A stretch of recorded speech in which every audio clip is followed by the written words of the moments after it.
Қаламыздың орталығында орналасқан облыстық тарихи өлкетану мұражайы қала көркіне де, қызылордалықтардың рухани жаңғыруына да өз үлесін қосып тұрған сәулет өнерінің бірі. Бүгінгі таңда мұражай түрлі тақырыптармен қамтылып, терең тарих қойнауынан сыр шертеді. Қымбатты көрермен, бүгінгі шығарылымда сіздерге археология және сыр өлкесінің әлеуметтік-экономикалық даму залындағы құнды дүниелермен таныстыратын боламыз. Ең алғашқы археология залы сыр өңірі тарихи мәдени ескерткіштерге өте бай. Қазіргі уақытта 500-ден астам тарихи ескерткіш мемлекет тізіміне алынған. Олардың көбісі археологиялық ескерткіш кешендері. Атап айтқанда неолит, кейінгі қола, ерте темір дәуір және орта ғасырлармен мерзімделеді. Сондықтан сыр өңірін дала өркениетінің түп негізі деп атауға болады. Қызылорда облысының тарихи өлкетану музейінің экспозициясында жоғарыда аталған дәуірлердің археологиялық ескерткіш кешендер, архитектуралық ескерткіштер орналастырылған. Археологиялық ескерткіш кешендерден табылған шаруашылыққа пайдаланылған өте құнды экспонаттар, керамикалық ыдыстар, әшекей бұйымдар. Сонымен қатар сыр өңіріне ұйымдастырылған археологиялық ғылыми зерттеу экспедицияларынан көріністер орын алған. Алдарыңыздағы дүние бұл Жанкент қалашығынан табылған. Жанкент қалашығы орта ғасырларға жатады, 9-11 ғасырлармен мерзімделеді. Кезіндегі оғыздардың астанасы болған, үлкен оғыз билеушілердің резиденциясы бұл үлкен Жанкент қалашығынан табылған ойыншық ат. Бұл экскурсанттардың қызығушылығын тудыратын бірден-бір дүние. Бұл дүние сол уақыттағы орта ғасырлардағы балалар әлемінен мәлімет береді. Енді бұл дүниенің тарихынан зерттелуіне, келуіне назар аударатын болсақ, бұл дүние музейдің қорына келіп түскен кезде 3 түрлі жорамал болған. Бірінші жорамал бұл культтық ат, яғни культтық жылқы бейнесіндегі дүние болуы мүмкін. Яғни шаманизм, зороастризм дінінде атқа табынушылық болған, атқа табынғанда осы дүниені пайдаланған деген бір мифтік көзқараспен бір қарадық. Бірақ культтық дүниелер әсем, көрікті, орысша айтқанда изящный болып келу керек. Ал бұл дүние тұрпылау жасалынған. Сондықтан ол вариант, ол нұсқа ығыстырылды да, екінші тағы бір нұсқа пайда болды. Бұл бір қыш ыдыстың қақпағының тұтқасы. Заморфты бейнеде бейнеленген тұтқа болуы мүмкін дегенде жорамал болды. Енді тұтқа болса, бұл қақпаққа бекітіледі. Енді сол дәл саусақ кіреп көтерілетін тұсы өте төмен орналасқандықтан бұл қақпақ болуы мүмкін емес деген тағы бір тұжырым жасалды. Және ол нұсқа да өз-өзінен ысырылып, үшінші нұсқа ойыншық ат дегенге келдік. Өйткені бірден-бір оның көрсеткіші бұл ер үстінде қондырылған ерттелген ат. Сондықтан сол уақыттағы балалар әлемінен мәлімет беретін, балалардың ойнаған, өз қолымен жасаған ойыншық аты болу керек деген нұсқаға тоқтадық.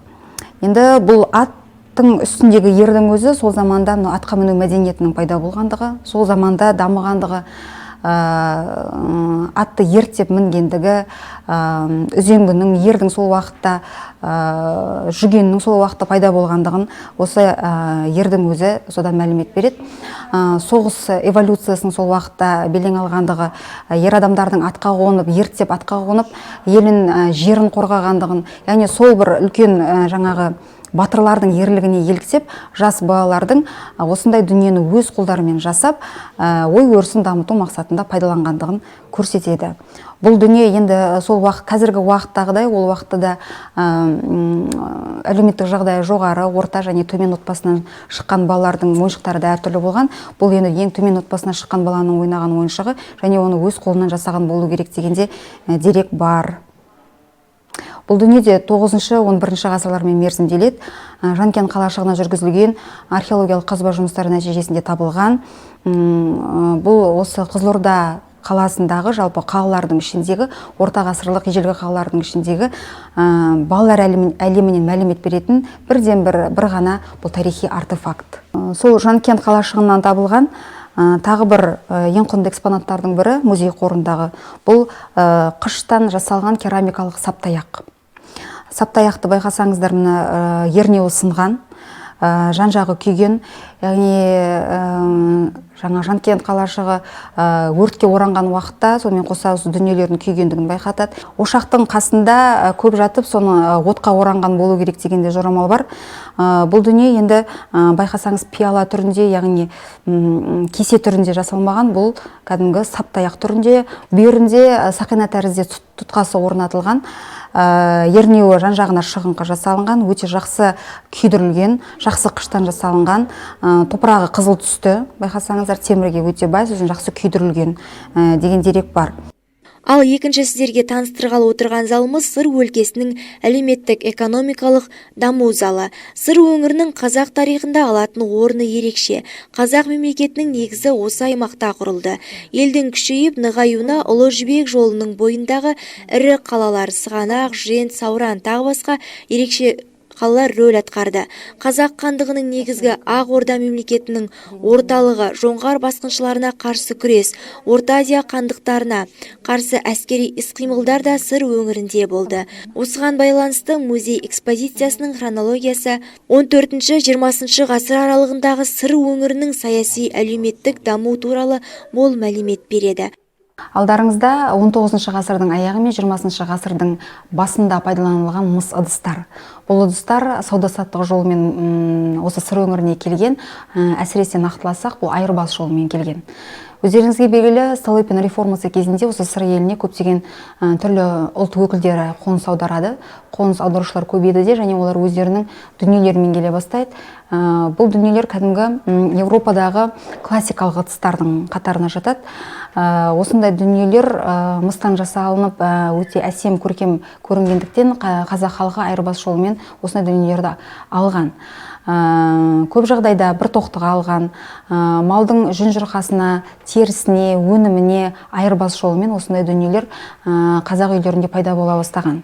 Алдарыңызда тұрған мыс пәрнек, ішінде шайды булау мақсатында пайдаланған.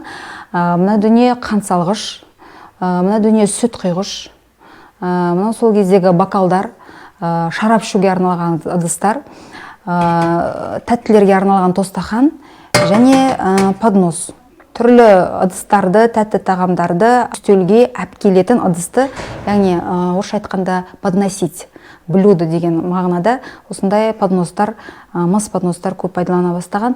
Сөйтіп бұл 19 ғасырдың аяғында қазақтың тұрмысына осы ыдыстар келе бастаған.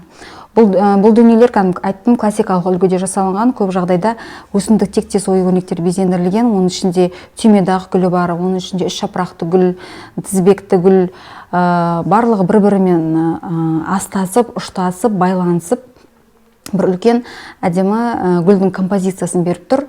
Бұл өсіп өнсін, көктеп көгерсін деген мағынада көп жағдайда ыдыс-аяққа өсімдік тектес ою-өрнектер салынатын болған. Музейдің қорына 20 ғасырдың орта тұсында бұл келген, арнайы қазақтың отбасында пайдаланған дүние.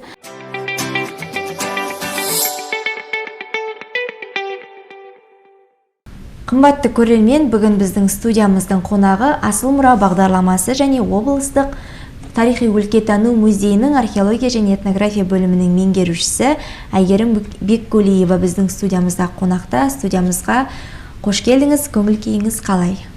Қош көрдік, көңіл-күй тамаша. Олай болса, сұхбатқа көрсек. Жалпы сіздер біздің телеарнамызбен қосылып, Асыл мұра бағдарламасы, яғни бағдарлама жүргізіп жатсыздар. Жалпы бұл бағдарлама тоқталайықшы, бағдарлама бізге не береді, мақсаты қандай, қалай жүзеге асырылады?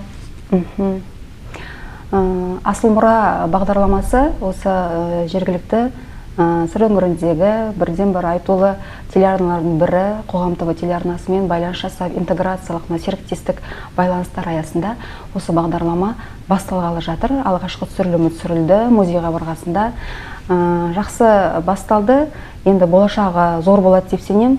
Бұл бағдарламаның басты мақсаты енді елбасының рухани жаңғыру деп жатыр. Елбасы ұлы даланың жеті қыры деп айтып жатыр. Туған жерге тағзым деп жатыр. Соның барлығын халыққа насихаттайтын, көрсететін бірден бір мәдени рухани орда ол музей. Өзіңізге белгілі. Ол музей тек қана халыққа дүниелерді таныстырып немесе жинақтап қана отыратын мекеме емес, бұл бір үлкен ғылыми институт. Қаншама ғылыми айналымға шығып жатқан экспонаттар бар, сол дүниелерді халыққа насихаттау керек. Ең бастысы Асыл мұра бағдарламасының алдына қойған мақсаты мынау жаһандану заманында, ақпараттық заманда халықты музейге келтіру қиындау болып отыр. Сол себепті телеарна арқылы, гаджет, телефон, смартфон, яғни интернет желісі арқылы халыққа дүниелерді насихаттасақ деген ең басты мақсат.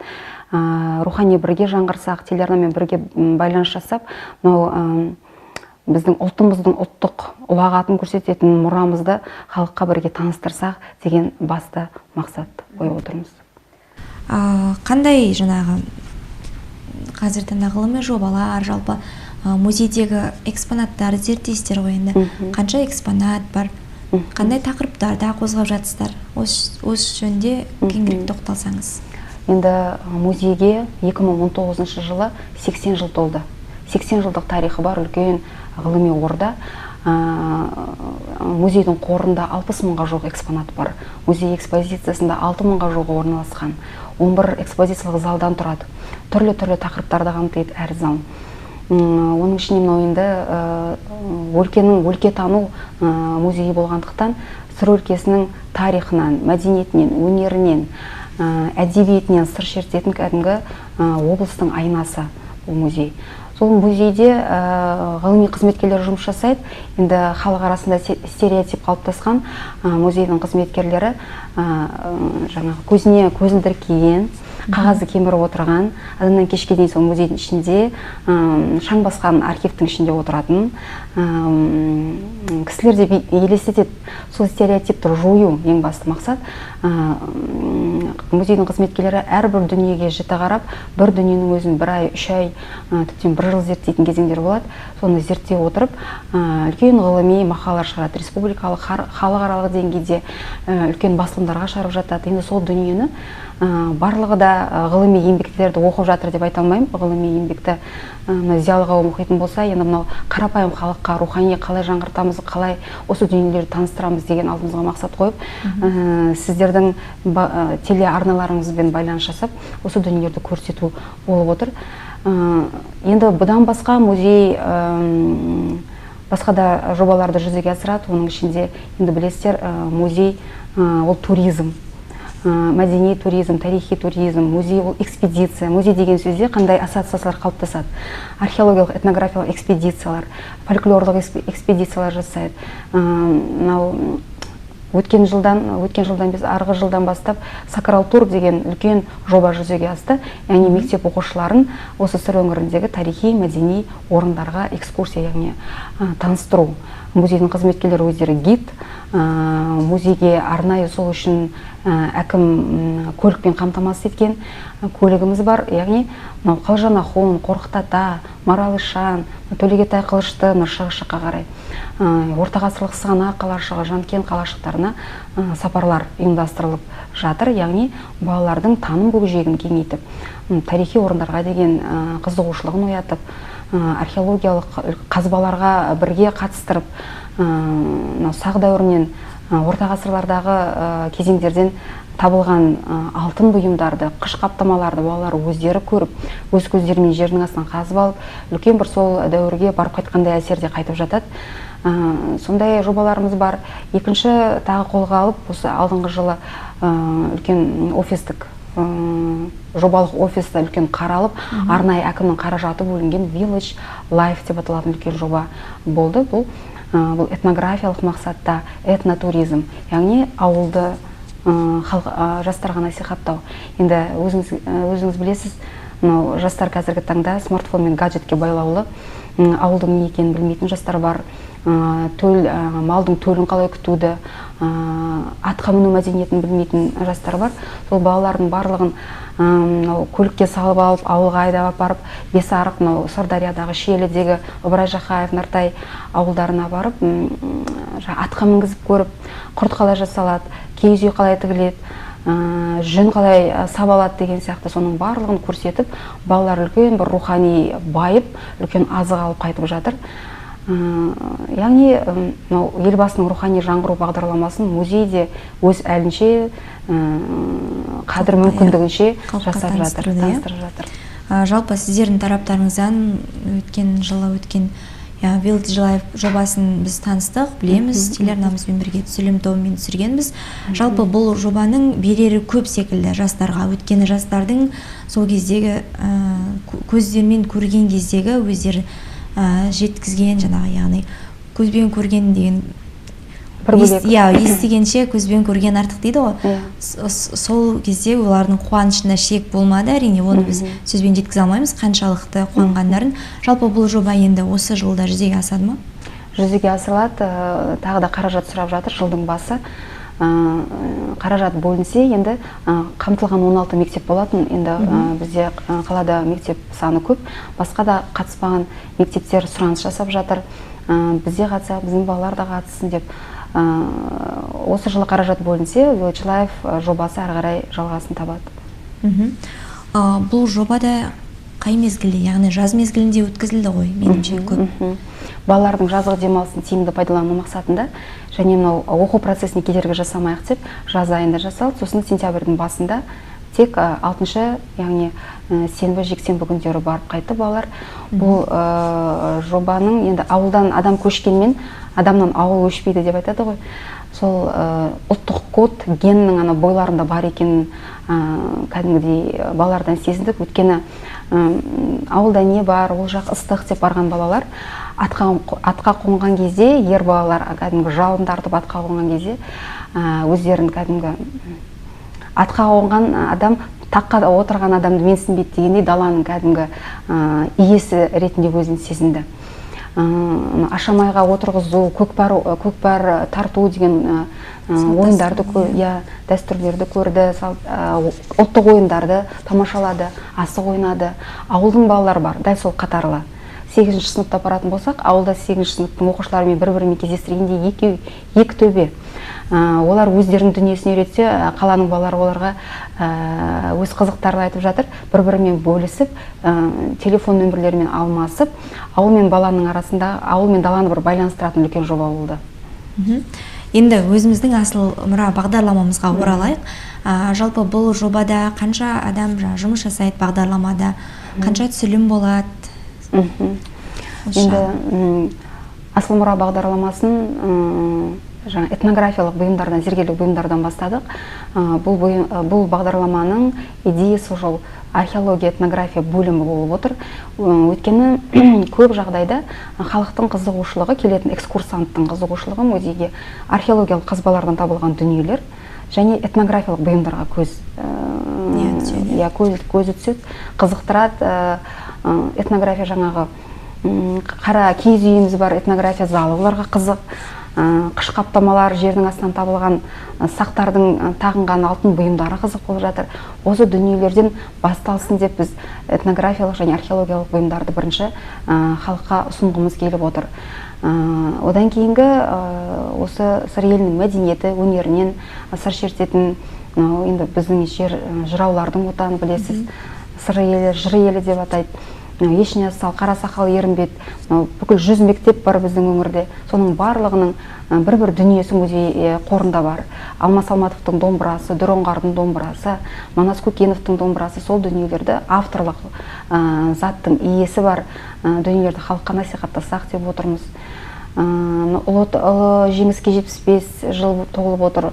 Небір жауынгерлердің, сол кездегі Ұлы Отан соғысының ардагерлерінің пайдаланған заттары бар, хаттары сақтаулы, сары хаттары. Сол дүниелерді насихаттасақ дейміз. Енді таныстыратын дүние көп, соны бір жобаға ыңғайға келтіріп, бағдарлама аясында мүмкіндігімізше халыққа насихаттап, халықты бір рухани сусындатсақ деген ой. Жалпы енді бұл бағдарлама қанша уақытты қамтиды? Енді 15 минут, 15-20 минуттың бір бағдарламаны солай өзіміз жоспарлап отырмыз. Енді аптасына 1 рет шығады, немесе аптасына 2 рет шығады деп оны әлі жаңағы келісім болған жоқ, бірақ осы 2020 жылдың аяғына дейін шығарылады. Жалпы бұл бағдарламадан бөлек музейде тағы да басқа қандай жобалар қолға алынуда? Осы жылға деген жоспар қандай? Жоспар өте көп. Осы жылға жоспарымыз бұл археологиялық лагерь, яғни креативті атау алды, archaeological camp деп, осы жастардың тілімен айтайық, жастарды тартайық деп. 10-15 күн аралығындағы Жанкент орта ғасырлық білесіз оғыздардың астанасы болған үлкен қалашыққа археологиялық қазба жұмыстар жүргізіледі. Жыл сайын жазда арнайы қаржы бөлініп, әкімнің сол жақтағы археологтар бар.